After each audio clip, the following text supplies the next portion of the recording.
السلام عليكم ورحمة الله وبركاته. اللهم صل وسلم وبارك على سيدنا محمد. ازيكم يا حبايبي؟ عاملين ايه؟ يا رب تكونوا بخير. النهارده بقى معانا فيديو جديد. اللي مشتركش في القناه ينزل يشترك ويفعل زر الجرس عشان يجيله اشعار بكل فيديو جديد بنزله. واهم حاجه يا بنات اللايكات يا بنات والكومنتات اللي بتشجع الواحد فضلا وليس امر. اول حاجه بقى النهارده معانا نبدا يومنا. اول حاجه بسم الله. هنا بقى كان عندي شوية مواعين وكده، قلت اخلصهم قبل ما نعمل الغدا. هما ما كانوش كتير يعني يا بنات. كان في بنوتة كانت قايلالي الكادر ما كانش واضح وكده، وانا بحاول احسن اهو وبحاول اظبط الفيديو اكتر. اي حاجة يا بنات تلاقوها في الفيديو مش عاجباكوا، اي حاجة مش مظبوطة، اي حاجة مش باينة مش واضحة، قولولي يا بنات عادي واحسن منها عادي، مفيش مشكلة. يعني اي حاجة شايفينها اكتبولي في الكومنتات وانا هحاول هخليها ان شاء الله افضل. يعني انا حاولت في الفيديو ده على قد ما اقدر، يعني ان الصورة تبقى واضحة يعني.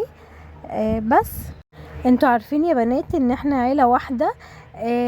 بتبسط جدا على فكرة لما بنوتة اي بنوتة يعني تكتب لي مثلا تقولي ان الصورة مش واضحة، الكادر مش باين، الصورة مش قد كده، مش جاية على حاجة بالظبط، مش مظبوطة. على فكرة بالعكس انا بفرح علشان بحس ان هي عايزاني احسن عايزانا نبقى احسن. احنا عيلة واحدة فبنتقبل اي حاجة من بعضنا. فطبعا يعني اي حاجه، بس طبعا مش اي حاجه، يعني في تعليقات طبعا انتوا فاهمينها اللي هي بتبقى يعني انتقاد، لان انا عايزه انتقد اللي قدامي عشان انا مش بحبه، لا انا عشان عايزه انتقده. انا في ناس كده بتعلق تعليقات وحشه وبتحبط اللي قدامها وبتقفلها اصلا من الحاجه. انتقادات سلبيه كده، انتقادات مش حلوه يا بنات. انا طبعا مش قصدي على الانتقادات دي، انا قصدي على ان اللي بيحبني وعايزني ابقى احسن بفرح جدا جدا جدا والله يا بنات بتعليقه. فاي حد يشوف ان حاجه مش حلوه في الفيديو، عايز نظبط الفيديو اكتر او احسن، اللي هو يعني الصوره تبقى اوضح، اي حاجه يا بنات اكتبولي في التعليقات. بس كلكم طبعا منوريني واحنا عيله واحده، وانا عمري ايه يعني، بالعكس انا هحسن من نفسي واحاول احسن من الفيديوهات اكتر في التصوير يعني، وفي الاضاءه في الحاجات دي وكده. بس هنا بقى كانت المواعين بقى هي قربت تخلص معايا. انا بالنسبه لي يا بنات المواعين دي كده مش كتير يعني كده حلوين يعني. اما المواعين عندي بتبقى كتير او احس ان هي كتير لما بلاقي الرخامه كلها مليانه. ودي طبعا بتبقى كل فين وفين لما الواحد بقى تعبان، حصل اي حاجه معرفتش اعمل مواعيني اتراكمت على بعض وكده. بس دي اللي قدامي دي كده بالنسبه لي مش كتير. بس انا قلت عشان اعمل غدايه كده والدنيا تبقى رايقه كده ونظيفه، اعرف اعمل حاجه كده تبقى الرخامه فاضيه مفيش حاجه تعطلني كده. فقلت اول حاجه بس اخلص شويه المواعين دول وبعد كده اعمل الغدا بتاعي. بس عايزه اقول لكم يا بنات ان الايام دي الجو حر قوي وصعب جدا. عايزه اقول لكم يا بنات ان انا بحس ان انا لما بتنفس كده بتنفس هوا سخن بجد والله. ربنا يرحمنا برحمته يا رب ويعدي الايام الحر دي يا رب كده على خير.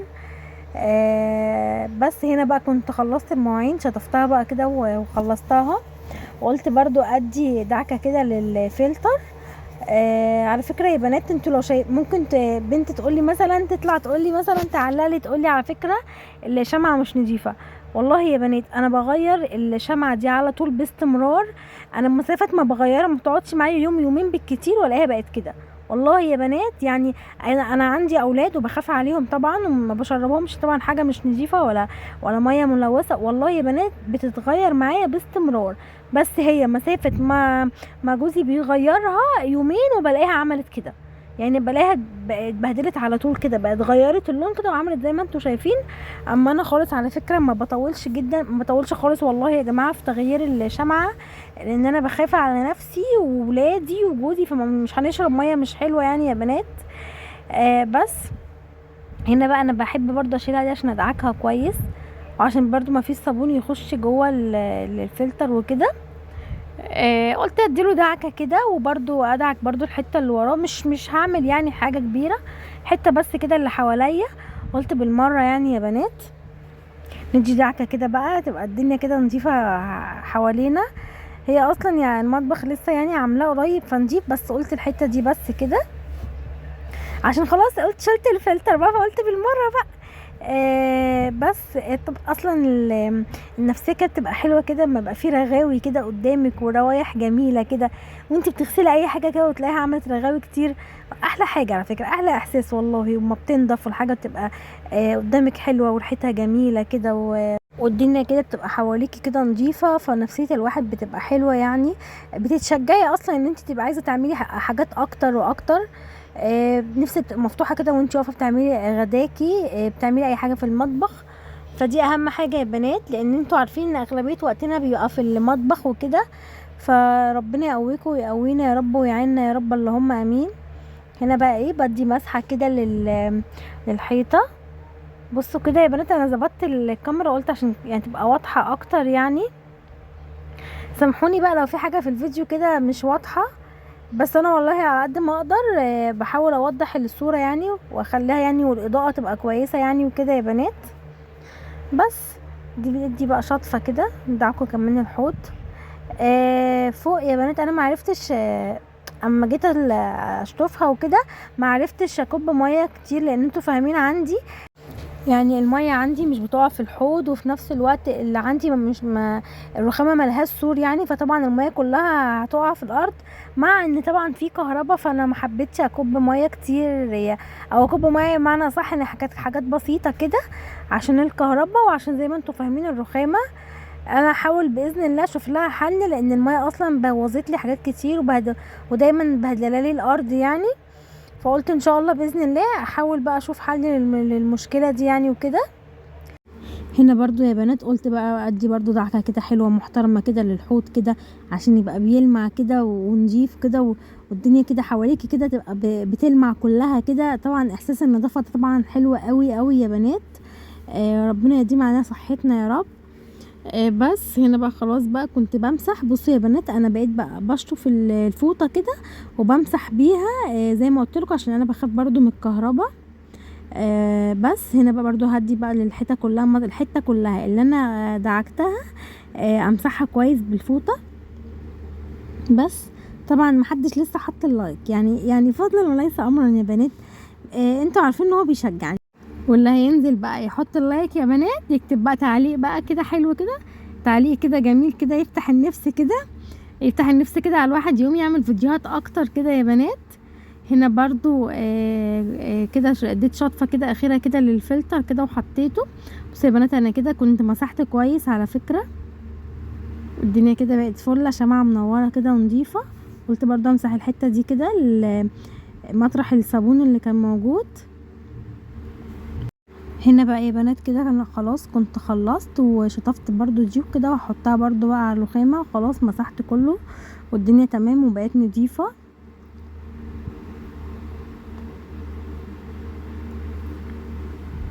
نبدأ بقى الغدا بتاعنا ونقول برضو بسم الله. هنا كانت معايا فرخة. فرخة دي كانت فرخة بلدي صغيرة كده يا بنات. انا جبتها كده، انا كنت عايزاها صغيرة علشان انا كنت عايزة اعملها سليمة كده في الفرن. اعملها كده دلوقتي هتشوفوا هعملها ازاي يا بنات. بس طبعا انتوا عارفين ان البلدي بتطول في السوا شوية غير العادية غير التانية يعني يا بنات. بس هنا بقى قلت بقى اغسلها كويس واشيل فيها كل حاجه بقى. طبعا انتوا عارفين من فيديوهاتي ان انا من النوع اللي مش بحب الجلد خالص ولا بحب احس باي زفاره. بشيل كل حاجه في الفرخه، كل الجلد بكل حاجه. بس طبعا هنا ما كانش ينفع اشيل الجلد، فعملتها على قد ما قدرت يعني يا بنات. كنت في كل حاجه بشيلها مع يعني بحاول اشيلها يعني من غير ما اكون شايله الجلد، لان انا هحطها سليمه فما نفعش يعني، حسيت ان هي مش هتنفع خالص. بس يعني عايزه اقول لكم ان انا غسلتها غسله محترمه جدا جدا يا بنات، وكانت الطعم تحفه كانت والله يا بنات. هتشوفوا دلوقتي التتبيله اللي انا هعملها كانت تحفه يعني. انتوا جربوا التتبيله اللي انا هعملها بقى، جربوها يا بنات في اي وقت كده واكتبوا لي في الكومنتات، هتعجبكم جدا جدا جدا. بس هنا بقى كنت بحاول اشيل كل حاجه بقى كده، والماده اللي بتبقى لزجه دي كنت بحاول بقى اشيلها برضو من جوه يعني. ندي كده غسله محترمه كده يا بنات. وكنت بفتح كنت بحاول كده افصل الجلد كده من اللحم.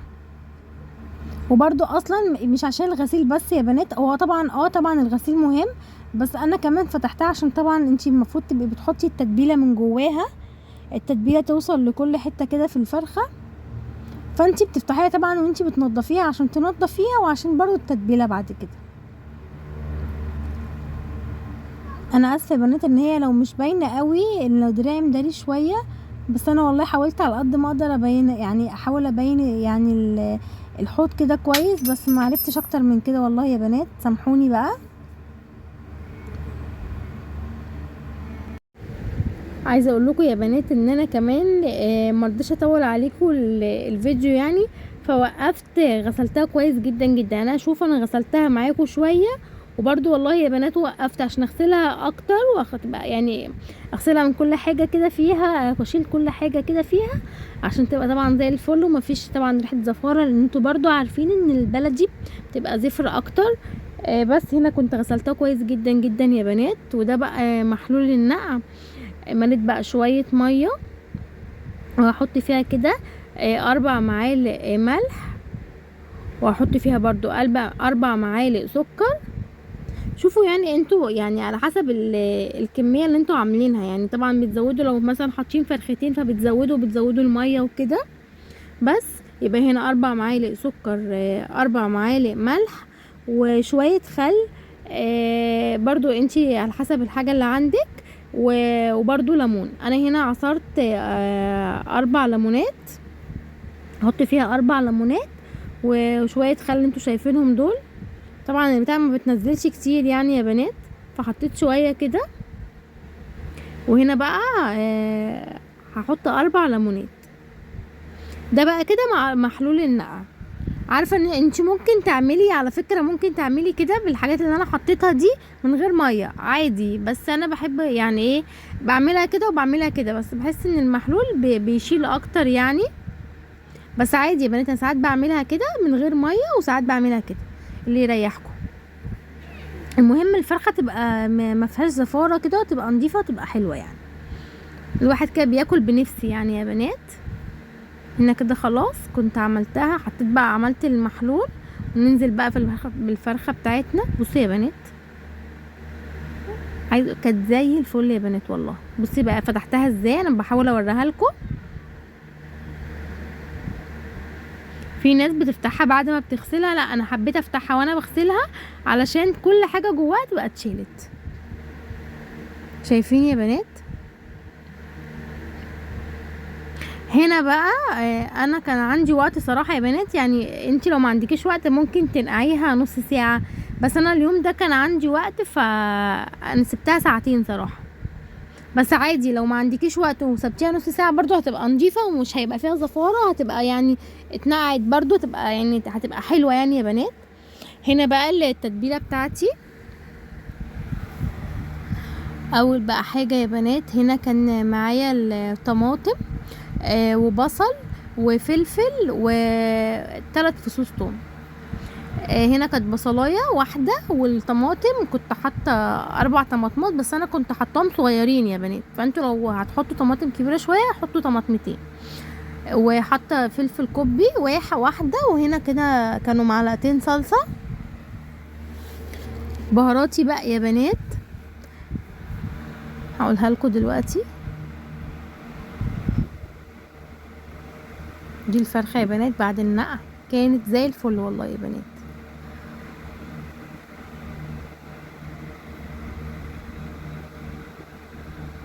بص برضو هنا كنت بوريكم يعني ان انا فتحتها وكده. هنا بقى يا بنات زي ما قلت لكم فلفلايه كوبي واحده، بصلايه، وهنا كنت حاطه 4 طماطمات صغيرين، انتوا ممكن تحطوا 2 بس، ومعلقتين الصلصه. بهاراتي بقى كانت ملح، شطه، فلفل اسمر، كركم، بابريكا، بهارات فراخ، ورق لورا، حبهان، توم باودر، بصل باودر، شويه كمون صغيرين. بس هي دي كده بهاراتي. طبعا الملح طبعا الكميه اللي انتوا طبعا على حسب ما بتحبوا الحاجه يعني تطلع معاكم مظبوطه. والبهارات اللي قلت لكم عليها يعني شويه صغيرين كده من كل حاجه. بس يعني ما تكتروش طبعا يا بنات، مش زي تبقى مش زي الملح. والشطه برضو مش عايزين الحاجه حاميه، مش لازم شطه. بس هنا بقى كنت قلت هحط هنا بقى كل المكونات هنا بقى في الخلاط، اضرب كله كده في الخلاط.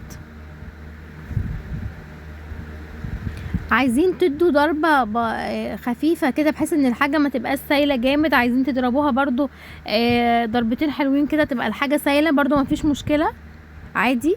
كده كده هتطلع حلوة وكده حلوة يعني. بس انا خليت المكونات بتاعتي دي كلها ضربتها خليتها سايلة يعني مش متماسكة كده.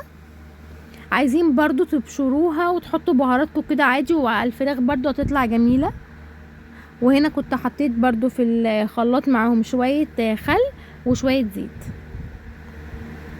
طبعا مش كتير يا بنات. بصوا الخلطة بتاعتي كانت بقى شكلها عامل ازاي. انا كنت عايزاها كده بس بأي طريقة هتطلع حلوة. هنا بقى كده نزلت الفرخة فيها، وهحط الخلطة في كل حتة في الفرخة. بفتح كل كده حتة من ناحية من الجلد من كل ناحية كده، وهحاول اوصل لها الخلطة. وما تنسوش يا بنات تفتحوا كده فتحة صغيرة من الورك كده الناحية دي ومن الناحية دي كده بالسكينة، بس من جوه مش من بره من على الجلد، من جوه كده من عند اللحم، عشان برضو التتبيلة توصل لها. بصوا يا بنات انا المفروض ان انا كنت اعملها قبل كده يعني بس نسيت، عملتها في الاخر. بس المهم عملتها يا بنات يعني بتساعد. بصوا عند الصدر هي بتساعد ان التتبيلة بتوصل اكتر يعني، فالحاجة بتبقى حلوة. الحاجه يا بنات لما بتتعمل مظبوطه بتطلع حلوه قوي قوي، وبتتبسطي انت يعني بتتبسطي كده من النتيجه بتاعتها. بس زي ما انتوا شايفين كده حطيت التتبيله في كل حته يا بنات. قلبي كده الحاجه بتاعتك كويس.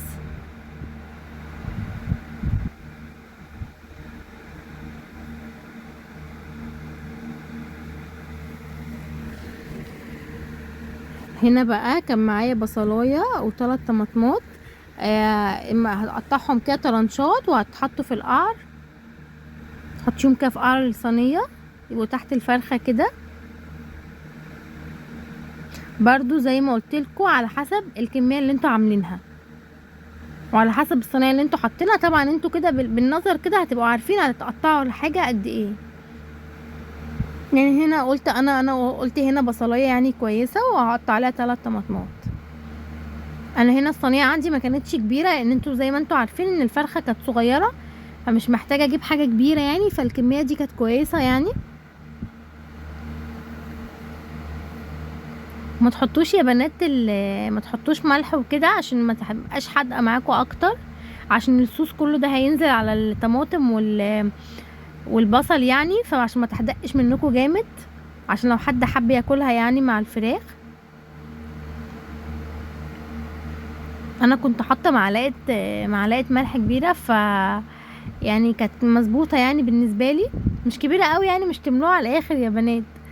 بس شايفين يا بنات انا كنت حاطه من جواها قد ايه. وبزود برضو لسه عندي خلطه. هنا بقى نكتفوا الفرخه عشان ما تهربش التبنه وتمشي، كتفوها بقى حلو كده برضو عشان لما تستوي وتخلط تبقى برضو شكلها حلو يعني، عشان الشكل وعشان الفرخه ما تمشيش وتسيبنا يا بنات. احط بقى كده الخلطه الباقيه كده حواليها كده،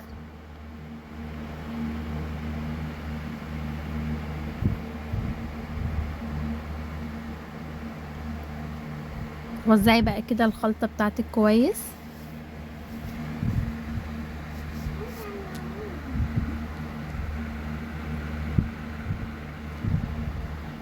هنا بقى انا كنت مولعه الفرن بتاعي فكان سخن يعني يا بنات. نمسح بقى مطرح ما عملنا كويس كده عشان تبقى شكلها حلو ونضيفه كده. هنا بقى كنت دخلتها الفرن يعني قعدت ساعه.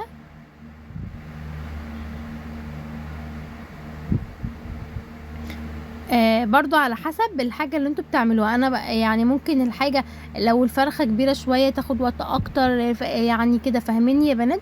بتبقى مش مقياس انا هتقعد معايا ساعة فانتي تقعد يعني معاكي، هي تبقى بالتقريب يعني، بس انتي على حسب الحاجة اللي بتعمليها.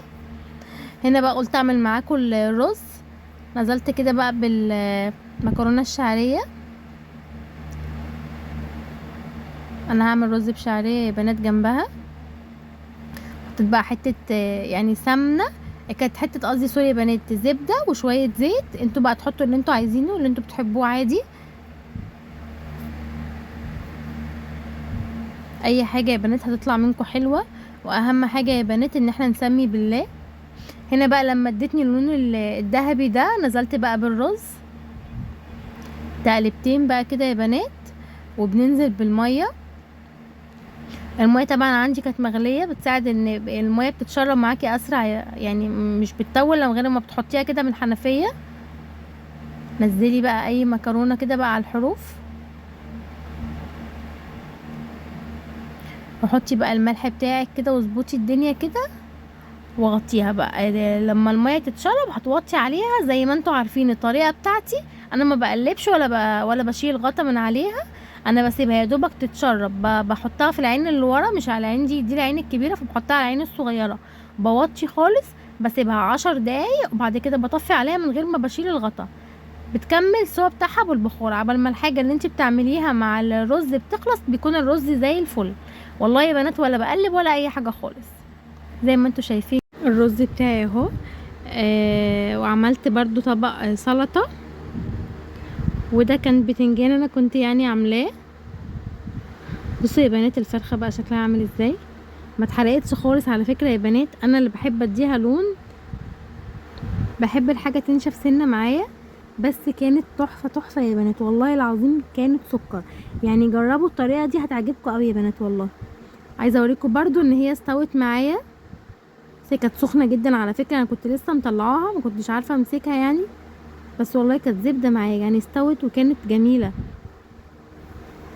بس